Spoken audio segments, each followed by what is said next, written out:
Yeah, well, yeah, it's lovely to be here in Mariposa. I was sort of out of the folk festival circuit for many years. I went more into the pop world and the opera world, but I actually grew up going to folk festivals as a child with my mother Kate and my aunt Anna, the McGarrigle sisters, and my dad Loudon Wainwright.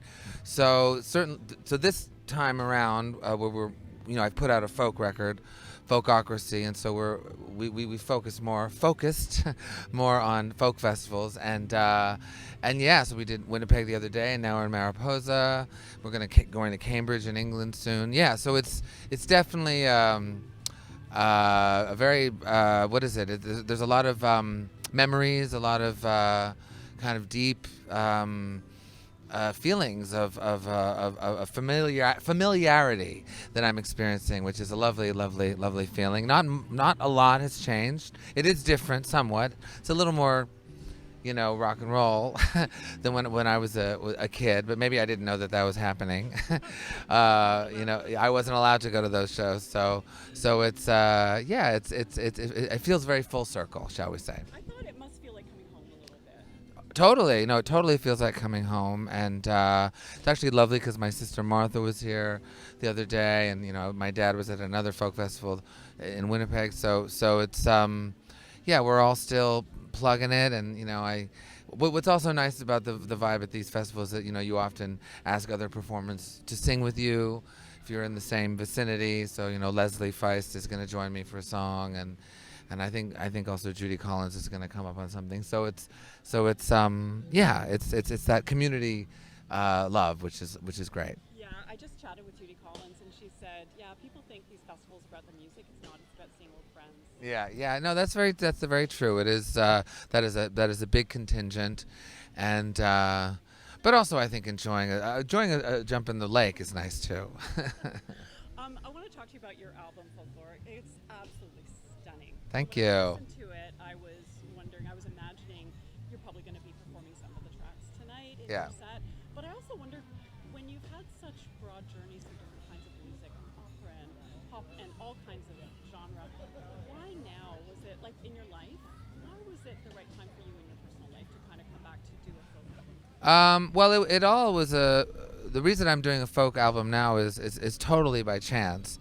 I was up for a Grammy a few years ago and a couple of years ago, and I was watching the Grammys. I hadn't watched it in a long time, and I noticed that there was a lot of folk categories and Americana and roots music, and I thought to myself, I know how to do that. I'm from that background, so I told my husband, who I work with, and then he kind of told my producer, and then my producer told the record company, and next thing you know, I was making a folk record, not with the express purpose of only winning a Grammy, but it just seemed like an obvious fit at that time, and yeah, so I just saw some friends were around town in Los Angeles, and they were kind enough to join me, like Brandy Carlisle and John Legend and people like that, and we just sort of made it.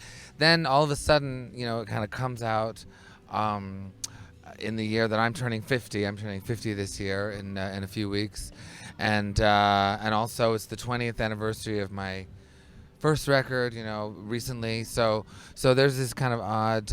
It seems to be cosmic. That's what I'm trying to say. Is that like all things that are meant to be, was not totally planned. So here we are. That's beautiful. Is there one track in particular that is particularly meaningful to you? On this album,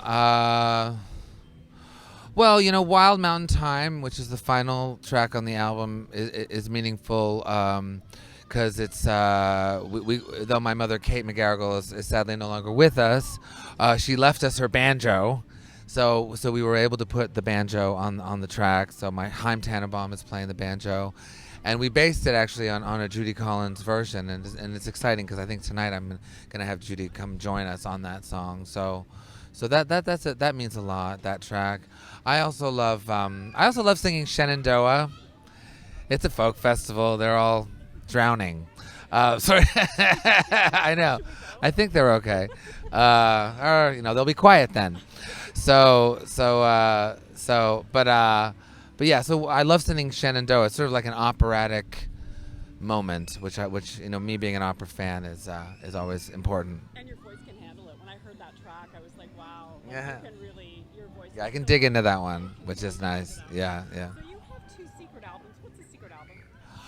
Well, at this point in my career, I like to make albums that are only available at concerts, meaning you can't download them or buy them at a record store. They're just there that evening, and it's a nice way to just sort of supplement the tour, actually, because and people feel they enjoy that too, because it's sort of they really feel like it's happening in the moment, and so yeah, I have a couple of them. There's one called Northern Stars, which is all Canadian songs, which is a live show I did around. It was a few years ago. It was around the 125th anniversary of Canada, or 150th, I can't remember. And then there's one that has been released recently, or not released, I should say, called Road Trip Elegies. And it also gives me a chance to sing different material in the show that the audience is not necessarily prepared for. Amazing. As you head out for, are you doing other festivals? And what's next for you? Yeah, no, we do.